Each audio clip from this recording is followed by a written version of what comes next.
형제자 여러분 안녕하세요. 오늘은 7월 12일 목요일 나눔과 배려로 채워지는 알곡 인생이라는 제목으로 누가복음 3장 10절부터 20절까지를 묵상합니다.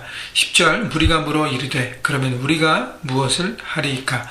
자, 어저께 세례요한이 군중들에게 요단강에 메시지를 들으려고 온 백성들에게 강력한 메시지를 전했습니다. 독사의 자식들아, 누가 너에게 일러 장차 올 진노를 피하라 하느냐. 하나님의 진노, 하나님의 심판에 대해 선포하면서 빨리 깨닫고 돌아와야 된다고 강력하게 얘기하고 회개에 합당한 열매를 맺으라고 얘기합니다.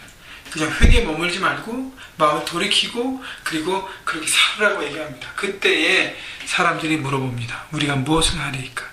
중요한 것은 이렇게 우리가 어떻게 해야 됩니까? 라고 물어봤을 때 그들의 태도가 중요한 것이에요. 태도가 말씀을 받아들이고 이 말씀을 받아들이고 어떻게 살아갈지를 고민했기 때문에 세례요한에게 물어보는 것입니다. 여러분, 메시지가요, 우리 마음에 칼을 도려내듯이 우리의 심령을 쪼개고 자를 때에 그때 그것을 거부하고 오는 메시지를 무력화하고 내 중심과 내 마음으로 이렇게 거절한다면 우리 삶 가운데 아무것도 일어나지 않는 것입니다. 내 삶을, 심령을 흔들고 내 마음에 상처를 주고 어려움을 주는 과연 어려운 메시지일지라도 우리가 붙들기 힘든 것이라도 그것이 하나님의 뜻이라면 과감하게 받아들이고 용기 있게 받아들여서 움직일 때 우리의 삶에 변화가 일어나는 것입니다. 그때 11절 세례요한이 대답합니다. 이르되 옷 두 벌이 있는 자는 옷 없는 자에게 나눠줄 것이요 먹을 것이 있는 자도 그렇게 할 것이니라. 세례요한의 첫 번째 대답은 나눔입니다. 자기의 것을 나누는 삶을 얘기합니다. 내 욕심, 내 욕망 중심의 삶에서 그것을 베풀고 나누는 이웃과 더불어 함께 살아가는 나눔을 얘기하고 있습니다. 12절 세리들도 세례를 받고자 하여 와서 이르되 선생이여 우리는 무엇을 하리이까 하매.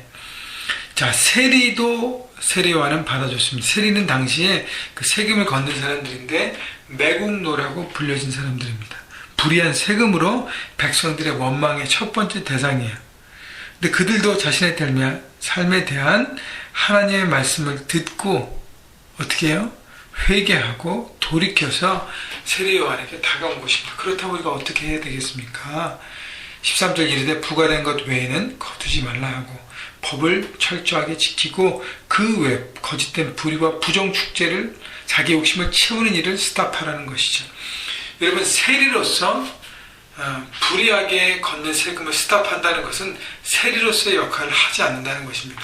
정부에서는 그걸 요구하고요, 기대하고 있고 더 많은 것을 걷고 거기 플러스 많은 세리들이 자기가 편하게 살기 위해서 거기서 플러스 알파를 거둡니다. 그것이 그 세리 사회에서의 풍조였어요. 그걸 안 한다면 왕따가 당해야 되고 결국 그 잡도 이룰 수밖에 없는 그 일을 세례요한은 얘기하는 것입니다.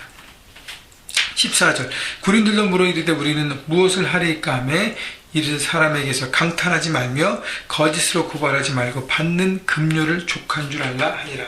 자, 군인들도 세례요한을 받아주고 그리고 어떻게 할지를 설명합니다. 여러분, 세리와 군인도 받아줬다는 것은 하나님의 말씀 그 복음은 누구에게나 열려있고 적용돼야 한다는 것입니다. 그래서 우리가 만나는 모든 사람들, 가정, 주변 이웃들 가운데서도 또 직장에서 학교에서도 만나는 모든 사람들이 복음을 들을 수 있는 대상인 것을 여러분 믿고 바라보시고 내가 스스로 된다 안 된다 하지 말고 모든 사람을 품을 수 있는, 그래서 하나님의 복음을 나눌 수 있는 사람이 되어야 할 것입니다. 자, 군인들에게 얘기했던 것 중에 키포인트는요, 자신의 힘을 가지고 다른 사람을 짓누르거나 이용하거나 사용하지 말라는 거예요. 그게 강탈하지 말고 거짓으로 뺏는 것이죠. 거짓으로 왜 고발하죠? 그의 갖고 있는 어떤 권리를 빼앗기 위해서입니다. 그게 물질이 될 수 있고 어떤 파워도 될 수 있고 모든 것이죠. 그래서 맨 마지막에 받은 금료를 족한 줄로 알라. 자족하라는 것이죠. 자족하지 않기 때문에 힘을 가지고 자기 이익과 부를 챙기는 일을 한다는 것입니다. 자, 그래서 중요한 것은 바로 11절에 나눔이라고 얘기한 거예요. 내 것을 나눠줄 때 여러분, 나누는 사람은요 다른 것을 빼앗지 않습니다. 중요한 것은 내 것이 다 소유가 내가 아니라 하나님의 것임을 우리가 인정할 때 나눌 수 있습니다. 내게 있는 모든 재산들, 또 내가 받는 모든 샐러리들, 내가 갖고 있는, 내가 버는 모든 물질이 내 것이 아니라 하나님의 소유가 됨을 우리가 인정하고 내 삶 가운데 내 재정을 사용할 때 우리는 나눌 수 있다는 것입니다. 그래서 소유권이 누구한테 있는지를 바라보고요, 결단할 때 우리는 그렇게 살아갈 수 있는 것입니다. 15절, 백성들이 바라고 기다림으로 모든 사람들이 요한을 혹 그리스도신가 심중에 생각하니 요한이 모든 사람에게 대답하여 이르되 나는 물로 너희에게 세례를 베풀거니와 나보다 능력이 많으신 이가 오시나니 나는 그의 신발끈을 풀기도 감당하지 못하겠노라. 그는 성령과 불로 너희에게 세례를 베풀 것이요.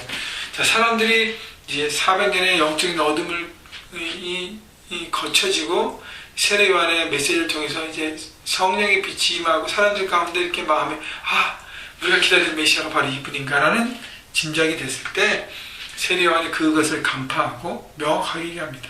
나는 오는 분을 준비하는 사람이지 그분이 메시아가 아니라는 것을 얘기하면서, 그래서 나는 물로 세례를 베푸는 기초적인 세례만 하지만 그분은 성령과 불로 심판의 주가 되신다고 얘기하면서 나는 그분의 신발끈을 풀기도 감당하지 못하는 나는 시극히 작은 자다. 그래서 나는 광야에서 외치는 자의 소리지 나는 소리의 주인이 아니라는 것을 선포하고 있는 것입니다.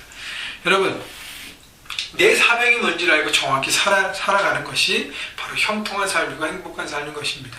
만약에 세례 요한이 사람들의 인기와 사람들이 세우려는 것, 높아지려는 것, 그 다음에 내가 더 큰 영향력을 미치겠다는 욕심 가운데, 유혹 가운데 빠졌다면 본인이 메시아로, 주인으로 살아갈 수 있었습니다.